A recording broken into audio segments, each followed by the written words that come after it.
एक समय की बात है, एक छोटे से गांव में सुमित्रा नाम की एक औरत रहती थी। वो दिखने में सुंदर और चालाक थी, लेकिन उसकी सबसे बड़ी कमजोरी उसका लालच था।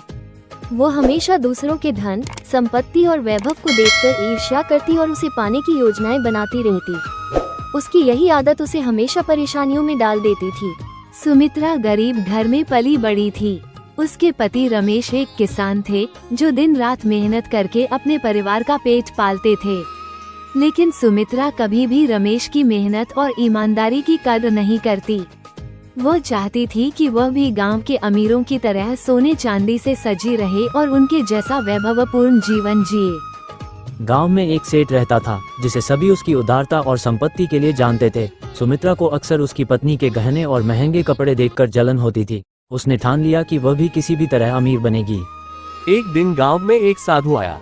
उसने गांव वालों को उपदेश दिया और कहा, जो भी सच्चे मन से मेरे पास आएगा उसे मैं एक ऐसा वरदान दूंगा जिससे उसकी हर इच्छा पूरी होगी। लेकिन लालच मत करना, वरना सब कुछ खो दोगे। सुमित्रा के मन में ये बात बैठ गई। वो अगले ही दिन साधु के पास पहुंची और नम्रता से बोली, महाराज, मैं बहुत गरीब हूँ। मेरे पास खाने के लिए भी पर्याप्त नहीं है। कृपया मुझे ऐसा वरदान दें जिससे मैं अमीर बन जाऊं।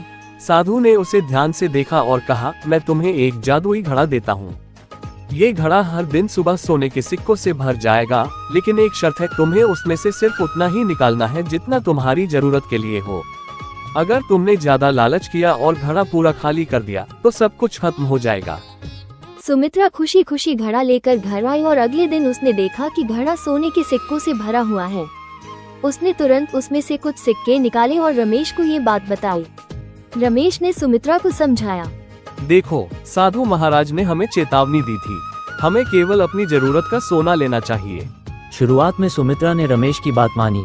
उसने रोजाना थोड़े थोड़े सिक्के निकाले और उनका उपयोग घर की जरूरतें पूरी करने में किया। जल्दी ही उनके घर की स्थिति सुधरने लगी। लेकिन जैसे जैसे सुमित्रा का जीवन बेहतर हुआ, उसका लालच बढ़ता गया।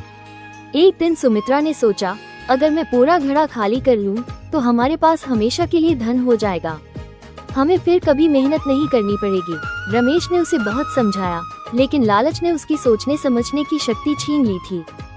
उसने अगले दिन पूरा घड़ा खाली कर दिया, लेकिन जैसे ही आखिरी सिक्का निकला, घड़ा गायब हो गया और उसके साथ ही सुमित्रा का सारा सोना भी।